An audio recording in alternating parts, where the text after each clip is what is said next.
Olá, tudo bem com vocês? Espero que sim, sejam todos muito bem-vindos aqui ao canal Transcendência.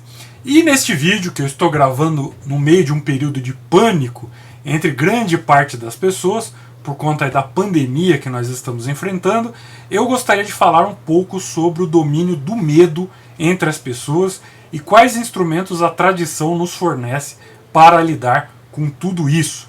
Se você não é inscrito no canal, inscreva-se, deixe seu like, compartilhe com seus amigos. Hoje eu não vou falar sobre os meus livros e sobre o Apoia-se. Caso você deseje saber, clique aqui na descrição do vídeo que as informações estarão todas lá. Então, se você deseja os meus vídeos, se deseja apoiar o canal, só clicar aqui na descrição e você terá as informações necessárias, ok? Então, vamos entender em primeiro lugar o que está de fato acontecendo. Então, vamos entender de acordo com os dados e não de acordo com o pânico, tá? Não em acordo com o medo, mas de acordo com os dados que nós temos. Então nós temos um vírus de rápida propagação em atividade em todo o mundo. Se nós olharmos os dados científicos disponíveis, nós veremos que não é um vírus de alta letalidade. Se nós tomarmos a faixa etária mais afetada, que é a faixa etária de 80 anos para cima, a cada 100 infectados, 14 infectados vão morrer em decorrência da doença. Então, a cada 100 pessoas de 80 anos ou mais, 14 vão morrer em decorrência da doença. E essa letalidade ela vai baixando à medida que vai baixando a idade. Então, para pessoas com 70 anos, a cada 100 infectados, 8 vão morrer em decorrência da doença. Para pessoas com 60 anos, a cada 100 infectados, vão morrer 3 ou 4 em decorrência da doença. Para pessoas com 50 anos, a cada 100 infectados, vão morrer 1 ou 2 pessoas. Agora, para pessoas com 40 anos, né, na faixa entre os 40 e 50 anos, nós já temos que pegar uma amostragem maior. Então, a cada 1.000 infectados, vão morrer 4 em decorrência da doença. A pergunta é, há jovens com complicações sérias?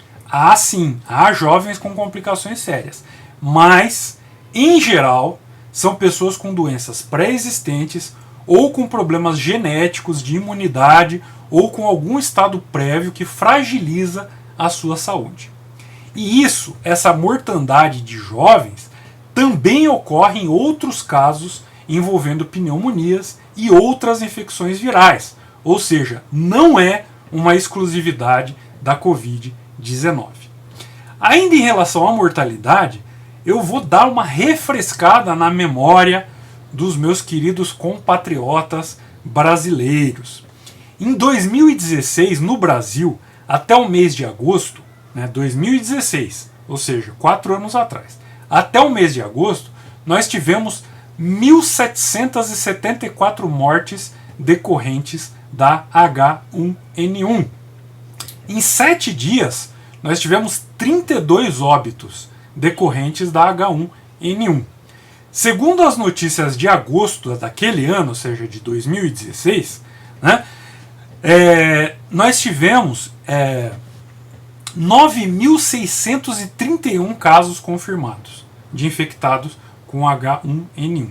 Ou seja, até agosto, 9.631 casos de pessoas infectadas de H1N1. E só no estado de São Paulo, aqui onde eu estou, 737 mortes, com um total de 4.463 casos confirmados. Então, pergunta, vocês se recordam de alguma histeria semelhante à que nós estamos assistindo hoje? E por que não tinha tanta histeria? Talvez porque havia menos gente com smartphones, com WhatsApp, com redes sociais na época. Em 2010, quando nós tivemos um outro problema semelhante, havia menos ainda, há 10 anos atrás. Ou seja, não havia tanta besteira no ar, tanta coisa na imaginação das pessoas e tanta exploração através de todas as mídias possíveis em relação ao caso. Então, em toda a pandemia, isso não é um privilégio da Covid-19, há uma dinâmica de elevação exponencial dos casos em um curto período de tempo.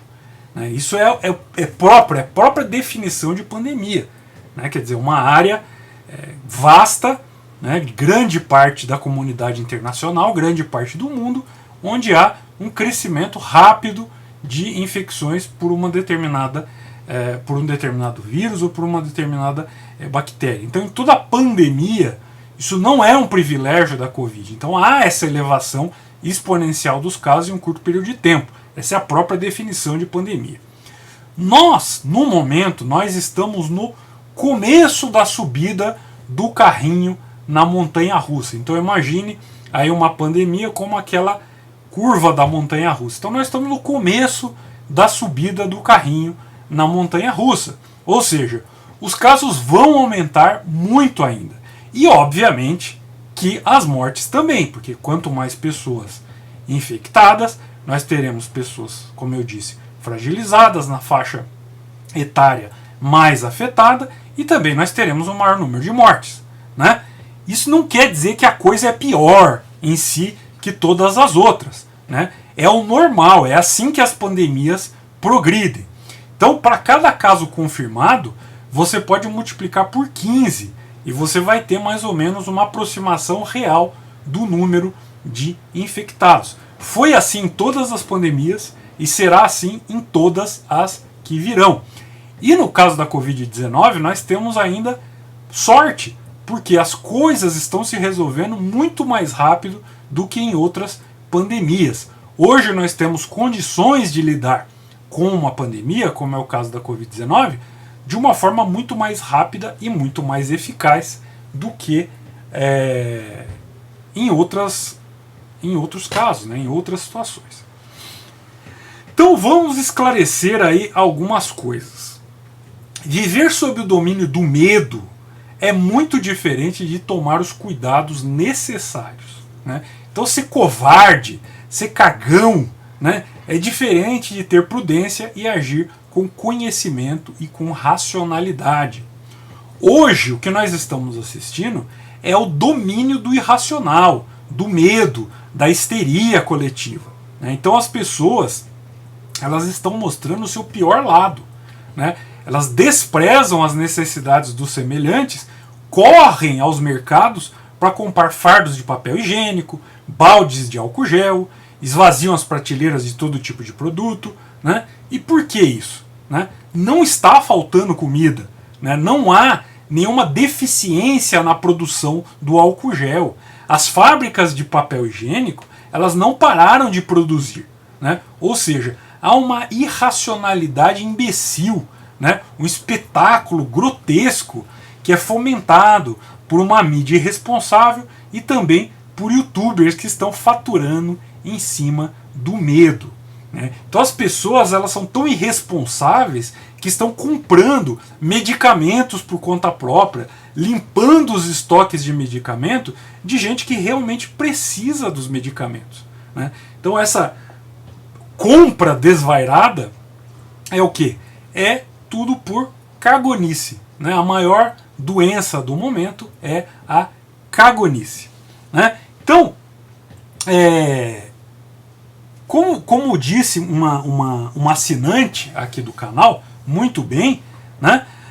A cada um que espirra, 20 se cagam, né? Talvez por isso que precise de tanto papel higiênico. Então a gente fomentando aí vendas de álcool gel, falsificando álcool gel, fomentando o terror para ganhar em cima, né? Você não precisa encher a sua casa de comida como se não houvesse amanhã, né?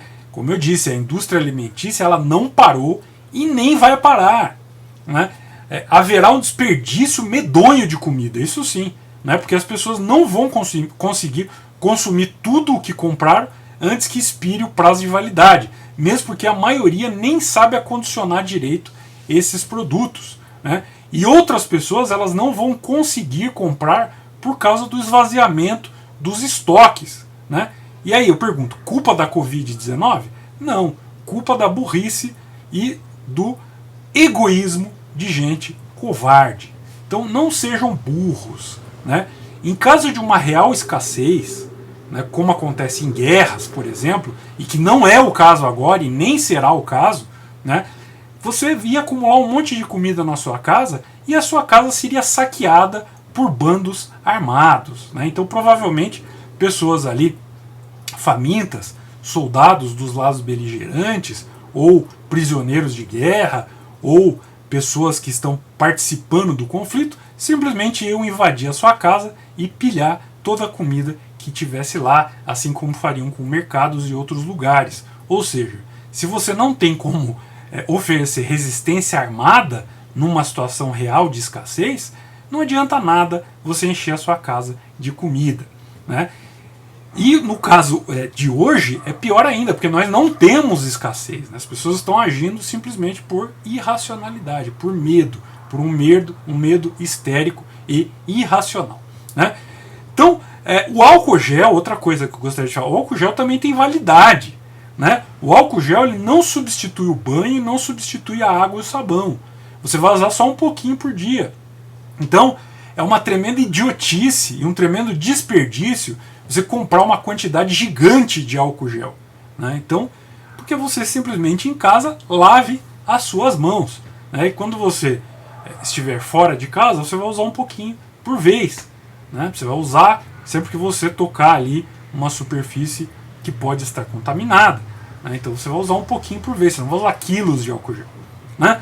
Então, e outra coisa, quem não está com sintomas de resfriado e de gripe, ou seja, quem não está tossindo e catarrando por todo lado, né? Quem não está espirrando, jogando cuspe infectado para todo lado, né?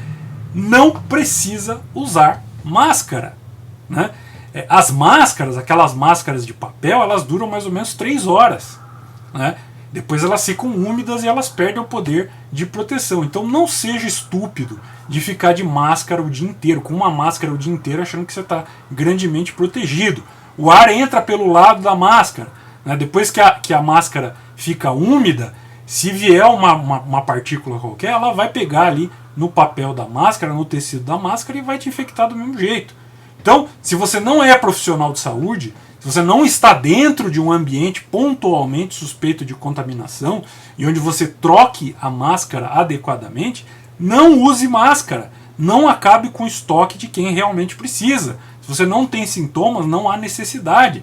Basta você guardar aí uma distância de 1 metro de quem você esteja conversando ou com quem você esteja interagindo, porque o cuspe da pessoa, a gotícula, o aerosol, né, de gotículas da pessoa, não vai chegar em você.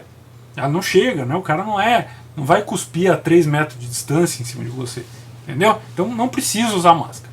Então, diante de tudo isso, né, o que a tradição diz através das diversas tradições legítimas, né?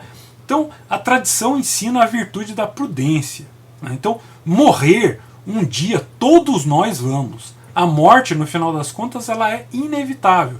Então, 1 ano, 2 anos, 3 meses, 1 dia, 50 anos. Quem sabe quanto tempo mais tem de vida? Então, ninguém sabe, né? Nós temos apenas uma expectativa. Então, à medida que as pessoas negam a realidade da morte, elas são engolfadas no pavor, né? Quando a morte lhes aparece ali para lembrar a sua realidade e a sua inevitabilidade. Nenhum de nós vai ficar para a semente, né? A vida ela é permeada de dor, de sofrimento e de insatisfação. A real natureza disso, no budismo, é chamada de dukkha, né? Ou seja, é a agitação motivada pela perspectiva do sofrimento e pelo sofrimento em si. Então, ninguém escapa de ter dor, né? De ficar doente, de sofrer perdas, de morrer. O sofrimento não é opcional, né? O sofrimento não é opcional. Nós todos vamos sofrer, nós todos vamos ficar doentes, nós todos vamos morrer, né? Então, ninguém escapa disso. Mas nós, budistas verdadeiros, nós buscamos a extinção de dukkha, da agitação, da febricitação que é causada pela mente descontrolada diante dos sofrimentos inevitáveis, né? Isso obviamente não quer dizer que você não deva se cuidar, pelo contrário, você deve, você tem a obrigação de se cuidar, né? No entanto, você deve se cuidar com racionalidade, né? Você deve se cuidar com prudência, você deve se cuidar com a observação objetiva e cuidadosa dos fatos, e não com a emoção descontrolada, né, com o alarmismo, com o pavor mais descabelado. Então a gente aí passando mal de ansiedade, de pânico, né, sem ter o cuidado de analisar os fatos como eles são de verdade. Então deve ter gente escapando aí da Covid-19 e tendo AVC e infarte de tanto estresse e medo. Outros ficam tão temerosos que vão por meio da multidão, nos mercados, nos hospitais, né? Porque o sujeito dá um espirro em casa de alergia, corre para o hospital. Né? O outro tosse porque está com refluxo gastroesofágico ou alguma coisa que comeu, deu azia, tá lá, começa a tossir, ele corre para o hospital. Né? Outros vão em 10 mercados, se enfiam em 10 filas diferentes, quer dizer, se expõem desnecessariamente. Por quê? Por medo. Né? Ou seja, eles fazem exatamente o que não deveriam fazer porque acham que precisam fazer algo urgente, né? Sendo que no momento não deve fazer nada, só deve ficar em casa e tomar as medidas necessárias de higiene que já foram divulgadas para todo lado. Né? Então, a fragilidade psicológica e emocional da maioria das pessoas está ficando muito evidente. Né? Gente que se diz muito preparada, muito corajosa, está mostrando aí covardia, egoísmo, irracionalidade. E essa não é a posição dos tradicionais verdadeiros. Nós, verdadeiramente tradicionais, nós sabemos que a morte é uma realidade. Né? A doença é uma realidade. O sofrimento é uma realidade. Todas essas coisas elas são inevitáveis ao longo da vida. Então, sentir medo é normal, né? Faz parte do nosso instinto. Mas ser corajoso não quer dizer não sentir medo. Ser corajoso é não se deixar dominar pelo medo. Né? É agir apesar do medo. Agir com prudência, com a reta razão, com conhecimento, sem se deixar contagiar pelo medo e sem deixar que o medo dite as nossas ações e reações, ou seja, sem ficar congelado de medo, sem ficar cristalizado de medo. Ok? Então, isso aí, pessoal. Vamos agir com reta razão, com objetividade, com serenidade, com prudência, mas sem cagonice, sem covardia, sem irracionalidade. Ok? Então, muito obrigado pela sua atenção e até o nosso próximo vídeo. Tchau!